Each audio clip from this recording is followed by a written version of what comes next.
10 Steps to Faster and Easier Modern Social Media Marketing. In this video, I'm going to give you an overview of the 10 steps I'm going to teach you in this training. This training is a product of many failed experiments.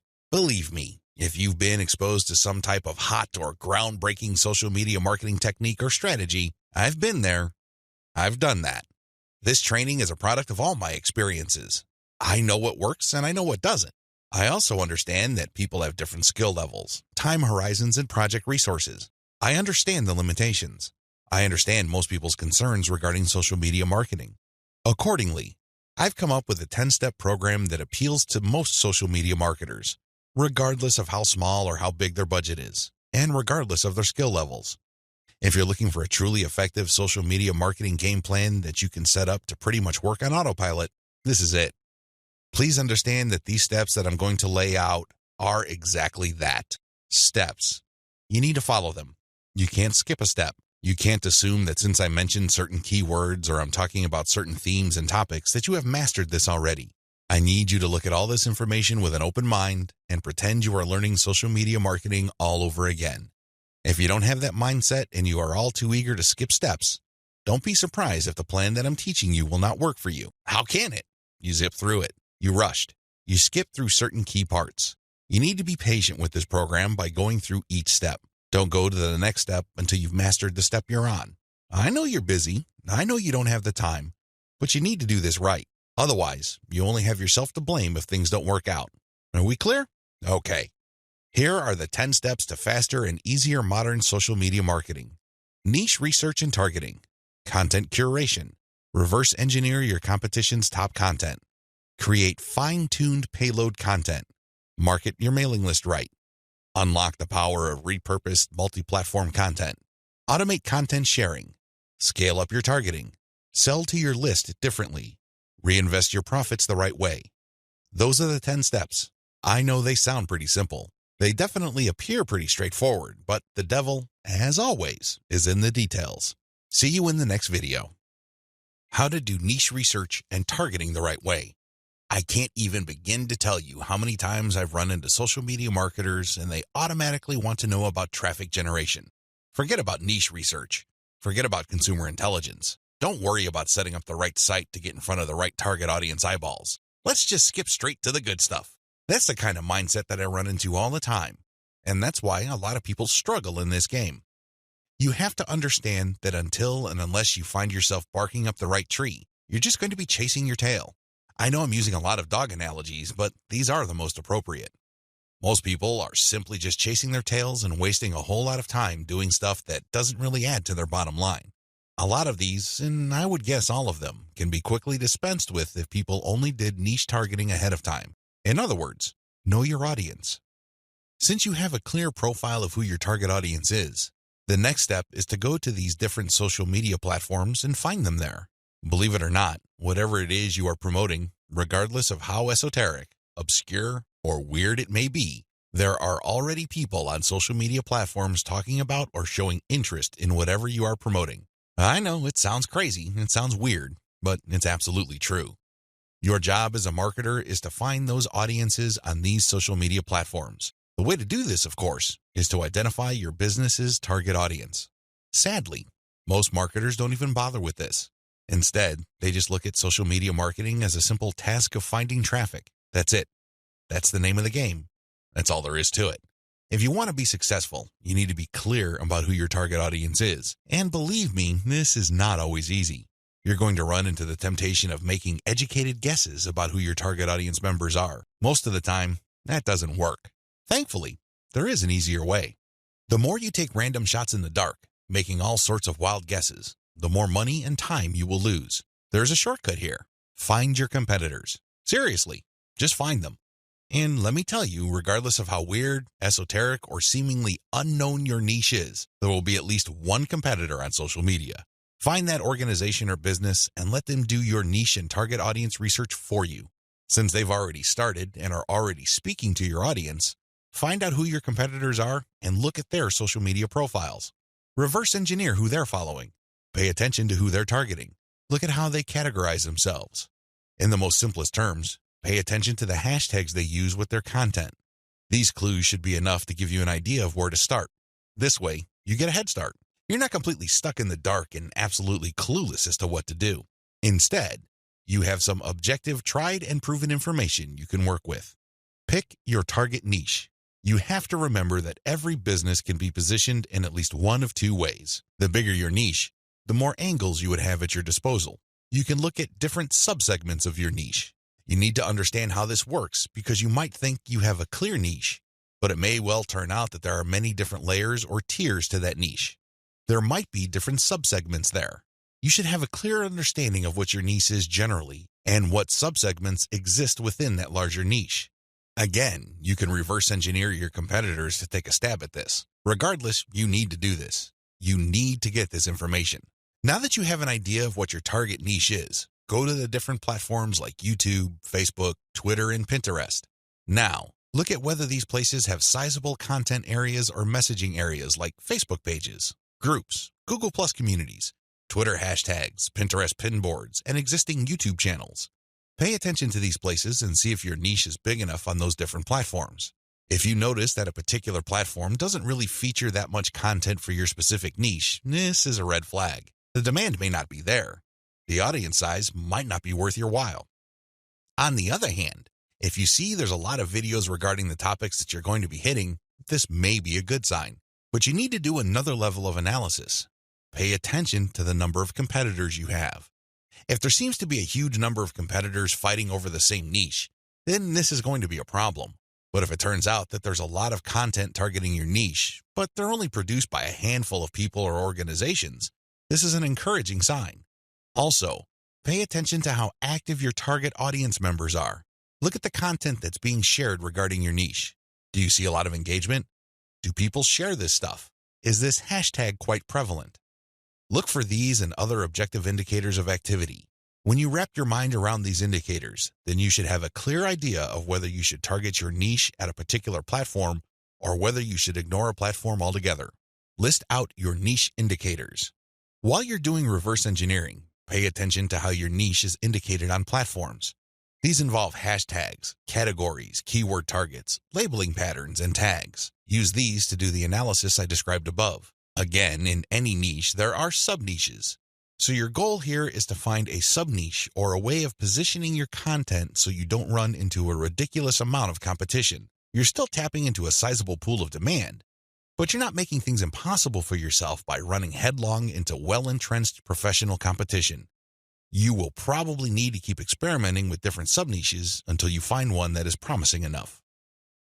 Content curation, your secret social media marketing weapon. Now that you have picked the specific sub-niche that you're going to be targeting, as well as finished doing advanced research on where your sub-niche or niche segment audiences are located on social media platforms, the next step is to find content. I've got some good news and some bad news. The good news is that you stand to save a lot of money. The bad news is that you need to put in a lot more time and pay attention to details. There are no two ways about it. You cannot drop the ball when it comes to the quality of the content that you are going to be sharing on your social media accounts. Each and every piece of content you share must build your brand. This is non-negotiable. You can't just pick random pieces of content that somehow, some way has something to do with your niche. That's not going to help you get the right eyeballs. That's not going to help you establish the kind of credibility and authority you need to eventually convert highly specific and qualified traffic from social media into cold, hard cash. What is content curation? As I mentioned above, you stand to save a lot of money with content curation. This should be obvious. After all, you're not going to be using the content that you yourself created. Content curation is all about picking other people's content and sharing those materials on your social media accounts. This creates a win-win situation. Since you're sharing links and descriptions of such content, the creator of that content gets free traffic. You, on the other hand, get to build up your credibility because people are rewarded for following your accounts with highly targeted, highly specific, value-added content. Everybody wins. The user wins, you win, and of course, the original content creator comes out ahead. This is how it's supposed to work. You win big time because you save a tremendous amount of money not having to create a huge amount of original content. If you've ever tried to write your own stuff or outsourced content creation, whether in the US or to other parts of the world, it can get quite expensive very quickly. Content curation enables you to build credibility with your audience in a very inexpensive way. You use other people's content. You get to entertain them, build credibility, and gain their trust. The downside here is the time. Sure, you're not spending greenbacks, but you're definitely going to be spending time. As I mentioned above, you cannot be indiscriminate when you are trying to do content curation. Whatever goodwill you have built up for your brand will go up in smoke if people catch on to the fact that you are just randomly curating and spreading low-quality content that may have something to do with your niche. That's not going to cut it, not by a long shot. Adopt the right content curation strategy. Now that you know where your target audience members are on social media platforms, you build credibility by populating your social media accounts with highly credible, high-authority third-party content. This is called curation. In between those materials, you're going to be sharing your own original content. From time to time, you're going to call people to action to take a look at the incentives you're giving away for them to join your mailing list. This is how you play the game. When people follow you, they are rewarded with top-notch content. It doesn't really matter whether you produced that material or it was written by somebody else. Your followers get rewarded for following your account. They get niche-specific material. Eventually, you build trust with them because you only send them the very best materials. They start paying attention to your own materials. More importantly, they start noticing the content you share, which actively encourages them to sign up to your mailing list. This is the key. You intersperse your own original content. You create an impression of quality in their minds because you're sending only the very best third-party content.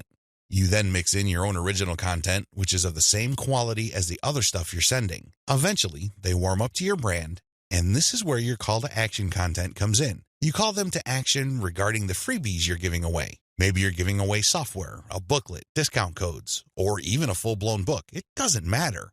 You are ethically bribing them to enter their email addresses so they can download the incentive. That's how you build up your mailing list. On top of all this, when people join your mailing list, you call them to action to share the emails that you're sending them. Maybe you should ask them to forward that email to their friends. Maybe you would want them to copy and paste the material and post it on their Facebook wall. The best part to content curation is that it's very easy to automate. Seriously, this is one way of content promotion that is very automation friendly. You only need to get the URLs of the third-party content that you're curating and plug them into an Excel sheet. You then convert the file into a CSV file, which is then imported by social media scheduling tools like Hootsuite and Social Oomph. You don't have to manually enter anything. You don't have to schedule everything by hand. You can do all of this through software. Isn't that awesome? You get to build credibility while at the same time minimizing work. Now, with that said, you need to pay special attention to the content quality. High attention to detail is the key. You have to resist the temptation of running basic keyword searches on Google or on social media platforms and grabbing anything that is somewhat related to your niche. That is a one-way ticket to brand destruction. You worked hard to build your social media brand. It really would be a shame to see it all go up in smoke because the content you're curating is very unpredictable when it comes to quality. There may be several days when you're sending the very best, cutting-edge reports on your niche, followed by a few days of just completely worthless content. What do you think prospective fans would think? Either they would think that your brand is unreliable or you're unprofessional. Whatever the case may be, you're not going to be convincing people that your brand focuses on the very best in your niche. You need to be very discriminating when you select your content. You have to read through the materials. Make sure that the content is alive, updated, and well-written. This, of course, takes time. The trade-off, obviously, is that you don't have to spend money. Regardless, you need to pay close attention to the content that you're sharing because it represents your brand. The quality it contains either makes your brand look good or erodes your brand. It's your choice. Reverse engineer your competitors' top content. In the previous video, I mentioned that you're going to have to mix in your original content. Now, the question that's probably on the top of your minds is, how do I know which content to produce? Well, there are two ways to do this, like I mentioned earlier in this training. You can try to figure out things on your own and engage in all sorts of experiments, or you can just simply allow your competitors to do your homework for you. I hope you can see which path is the easiest. It should be obvious. If you are sending the very best content on your niche, your original content must be at the same level or better. Otherwise, your followers are not going to take the bait. They're not going to trust your brand. They appreciate the fact that you're collecting all this information, and they're probably going to stick around and follow your social media accounts. However, you can't count on them to do much of anything else. There's really no incentive for them to join your mailing list. Why should they? Your content is not that great. They only need to compare the kind of original content you produce with the other top-notch third-party stuff you're sharing to see your weakness. Do you see the problem here? You have to produce top content if you want your brand to be credible. Thankfully, this is easier than you think. Simply reverse engineer your competitors. Look at their most successful stuff. How do you know? Look at the social media indicators of their content. How many likes does their top content get? How many shares? Is there any other indicator that shows that this content actually has traction? Maybe you should pay attention to the number of comments for that content. Maybe you would want to run a backlink checker on a piece of content and see how many other blogs or websites link to that piece of content. This is how you measure the overall success of any single piece of content so you can use it as a template, if you will, for your own content. I'm not saying that you should rip it off. Instead, I'm encouraging you to use it as a starting point and come up with something so much better. Focus on what works. When you look at your competitors' most social pieces of content, you are basing your own original content on themes and topics that actually work.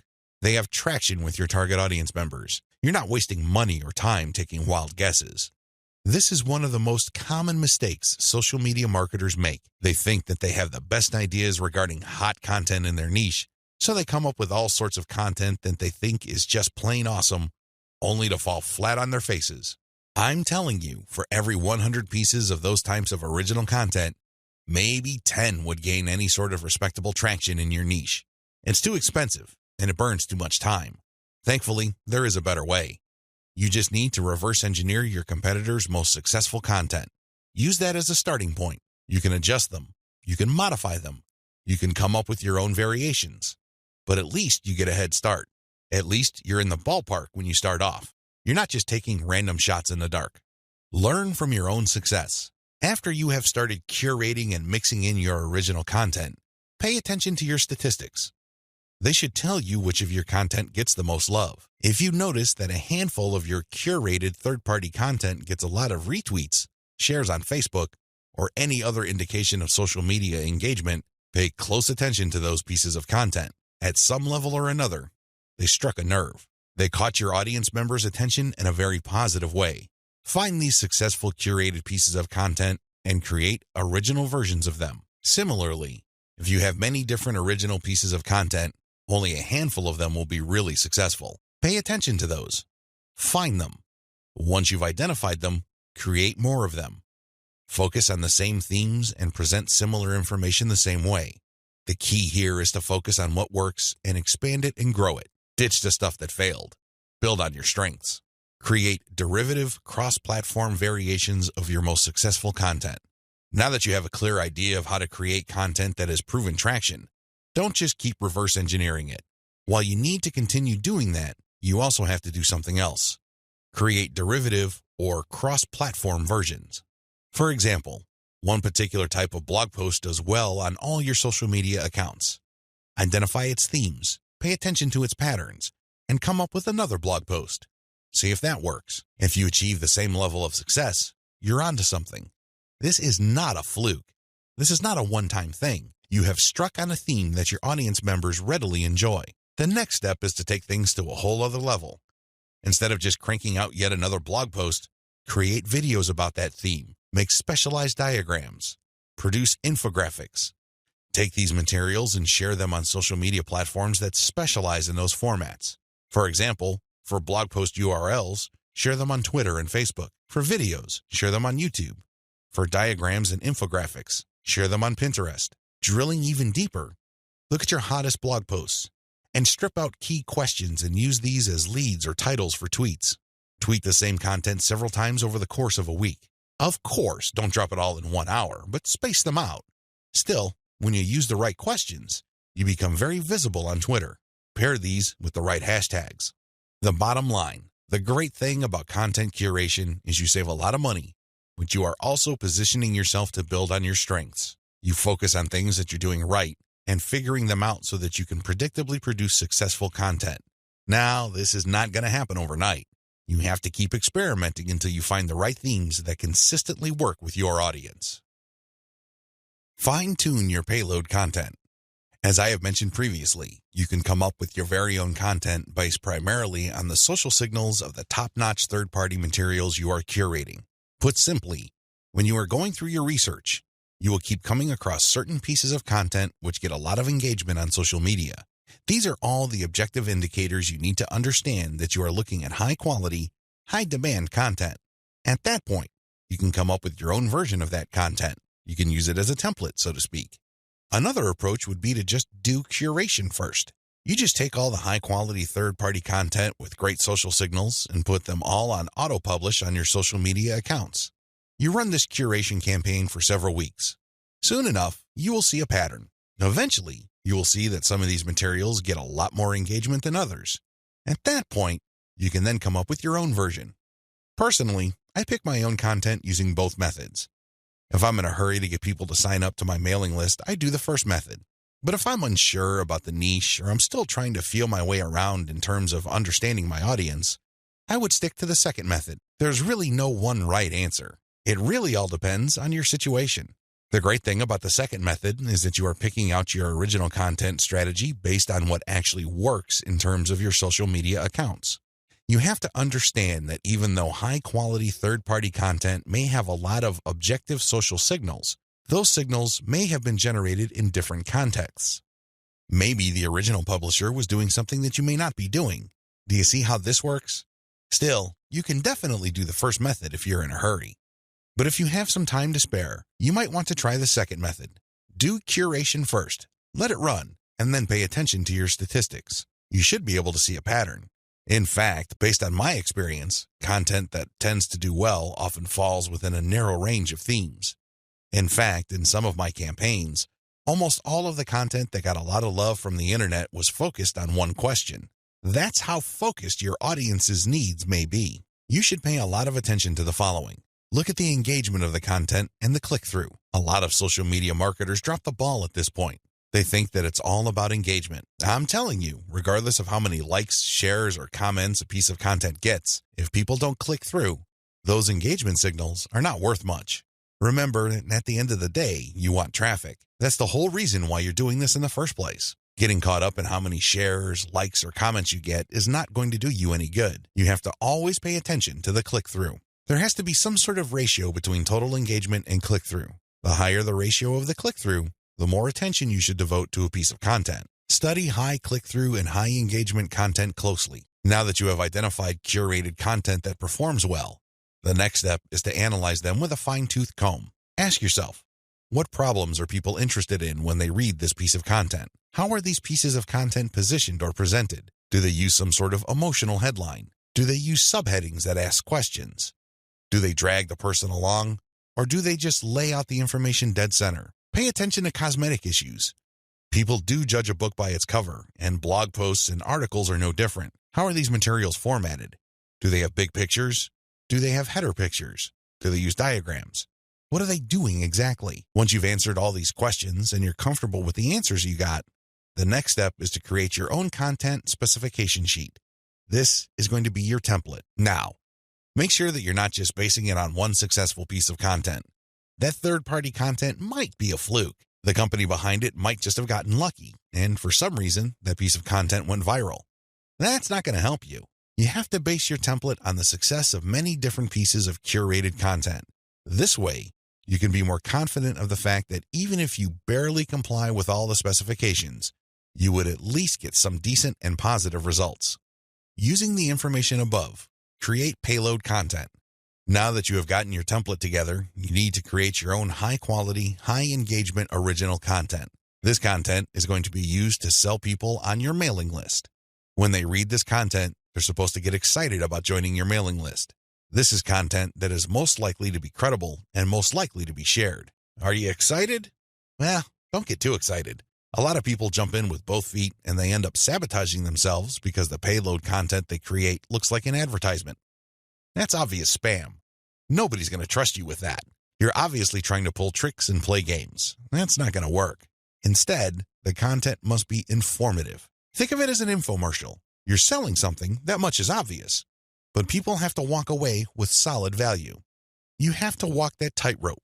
There's a thin line between shoving stuff down people's throats and providing solid value without asking for anything in return. You have to come up with a decent compromise between the two. The bottom line is, whatever you do, the content you produce must be valuable. It must add value to the lives of people reading your materials. That's how you build credibility. That's how you get people to get excited about your mailing list. Remember, your list is supposed to add value to their lives. It's going to be very hard to give that impression when the content that you share is worthless. I hope you can see that. I'll see you in the next video. Market your list right. Now that you have figured out your payload content, the next step is to understand what kind of giveaway you're going to have to use to get people to sign up for your mailing list. In an ideal world, people can see the value you bring to the table.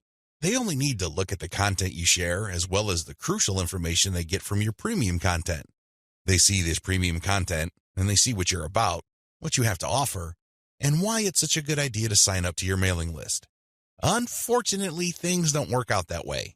Even if you have the very best blog posts and articles on your website, people still need a push to sign up to your mailing list. This is where incentives come in. You're going to offer free, high-quality premium content, but you're going to repackage it in a way that people would appreciate. Maybe you put in a book. Maybe you come up with some sort of cheat sheet or resource sheet. Or perhaps you can strip it all down into a booklet or even convert it into software form. Whatever the case may be, this premium free giveaway content is going to act as an incentive for people to join your mailing list. They get a copy of whatever it is you are giving away for free in exchange for their email. I call this an ethical bribe. You're bribing people to sign up to your list. Normally, they wouldn't. Only a very few people would take the time and bother to sign up for your list, regardless of how awesome your blog posts and articles are. That's just the reality. Finding out what to use as an incentive. I hope you can see the logic behind giving away freebies so people can sign up to your mailing list. People need a push. People need some sort of extra sweetener to get the deal going. They need something extra to get them off the fence and onto your mailing list. Now, the next step is to figure out what kind of incentive to give away so people would join your mailing list. The good news is, you don't have to start from scratch. You don't have to take wild guesses. You don't have to take shots in the dark. When you pay attention to your top-performing original content, you should have all of the information you need to come up with a compelling incentive. For example, if you run a gardening blog and you notice that a lot of people click on share and otherwise engage with your content on tomatoes, it's probably a good idea to come up with a free giveaway book on how to build your own inexpensive tomato greenhouse. You see how this works? Pay attention to your best-performing original content. Look at the questions they answer and look at the questions they fail to answer. This way, you can use your popular content as a launching area for your incentive content. You let your readers know that if they need more information, and they will because the content that they're enjoying are missing certain items, they should click on this link. That link, of course, is your squeeze page. The squeeze page advertises your giveaway and lists out the reasons why people would want to download that giveaway. It's pretty straightforward. You're just offering premium content that your other freely available content is already pointing to. They're pointing to that content because they don't contain that material. They do a good job of building credibility and authority. They do a great job adding value to the lives of your readers, but it's also obvious that there are certain parts that are missing. For those extra materials, they have to sign up. It's absolutely free. It doesn't cost them a dime, but they need to sign up to your mailing list. This is how you set up your mailing list. It has to be closely tied to your premium content. Coming up with incentives or freebies that look like they came out of left field because they're unrelated to whatever it is you're currently doing is not a good idea. Chances are quite good that you're going to fail. When you come up with incentive content that is directly related to the materials you're already sharing, you create a feeling of value. There's also a feeling of exclusivity. After people have seen your content and have become aware of what you are and what your brand is about, you let them in on a special premium. This is a special deal that other people who haven't accessed your brand have no idea about. Position all your original content to push your mailing list first. To play up the value of your incentive content, you first have to promote the value of the mailing list. I know this sounds counterintuitive, but if you think about it, it makes all the sense in the world because, in reality, it's the mailing list they're signing up for. The freebie that you're giving away is just a bribe. It's intended to get people to enter their email address and nothing more.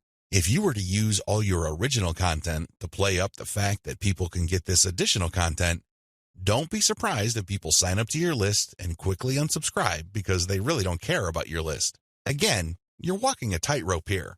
On the one hand, you want people to get excited about the premium you're giving away for free in exchange for their email address. On the other hand, you want people to see the value that they would get by being members of your mailing list. This is how you should play it.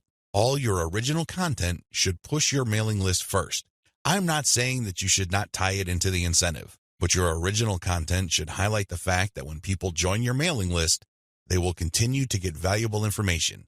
This is the key, because when you use your tried and proven content to push mailing list membership, people are less likely to join your list and immediately unsubscribe. They are aware of the value that the list can possibly bring to their lives. You then play up the premium content as part of the membership. In other words, it's an extra. It's not the main focus of the list. Keep the list separate from the premiums you use to get people to sign up to your list. I hope this is clear because you want to play up the list first, but it must be obvious that you are using the premium content, whether it's a free book, a booklet, a cheat sheet, some sort of pre-recorded video, or something else, as a means to get people to make a decision. That's the bottom line. You want the incentive to push people to make a decision to join your list, but all your original content, and your website by extension, should push the reader to see the value of being a list member. A lot of social media marketers completely blow this. They think that it's all about marketing the incentive. Well, to continue with the example I raised earlier, what happens after you get people to sign up to your list in exchange for the greenhouse guide? That's right, nothing. Why? You played up the value of the greenhouse guide to such an extent that people are clueless as to what other value they would get from your mailing list. Indeed, don't be surprised if people start reporting your list as spam after you start sending them updates. They were so focused on getting the free book that the updates from your mailing list completely took them by surprise. This happens all the time because of faulty messaging on your blog or website. You cannot afford to play the game this way. You worked hard to pull all this social media traffic to your site. You spent a tremendous amount of time, effort, and resources to build a solid brand. Unfortunately, you're dropping the ball if you market your mailing list this way. You must sell the list first, but the incentive must be used to push people to make a decision. This is the proper order of priority. Anything else will fail. Set up your squeeze page for maximum social appeal. As I mentioned earlier, you should use your content to push your mailing list. You should use your content to upsell your squeeze page. But this doesn't mean that you can get away with badly designed squeeze pages. It's not going to cut it. Your squeeze page must be well designed. After all, this page is a specialized recruitment page. When people get on this page, you have to make the case as to why they should join your list, and not just for the incentive. While the incentive takes a big chunk of the real estate of a squeeze page, you should be clear about the fact that people are signing up to your list. With that said, you have to make your case. Why should people bother with your updates? Why should people stay on your mailing list? What kind of value would they get? Remember, people are always asking what's in it for me. Your squeeze page must answer that question effectively, clearly, and powerfully. Your squeeze page must be well designed enough to be able to make that connection, while at the same time, it must be easy to market on social media. Maybe you should have a graphic on your squeeze page that can be easily posted on Pinterest. Maybe you should have a video on your squeeze page that can be easily shared on YouTube. There are many ways you can go with this. What's crucial is that your squeeze page must be social media ready. At the same time, it should also do a good job of recruiting people. Set up the right confirmation page. When people join your list, thank them and make them feel welcome. You also have to clue them in regarding the content they should expect to receive. Make them feel that they just did the right thing. Make them feel that they solved a major problem. Not only do they get access to the digital freebie you're giving away, but they're also going to be receiving valuable information regarding a particular topic that they have problems with. This is how you sell the list. Simply hyping up and over-promoting the premium is not going to help you convert social media traffic into cash. That's just not going to happen. You have to sell the list. You have to build trust in the list.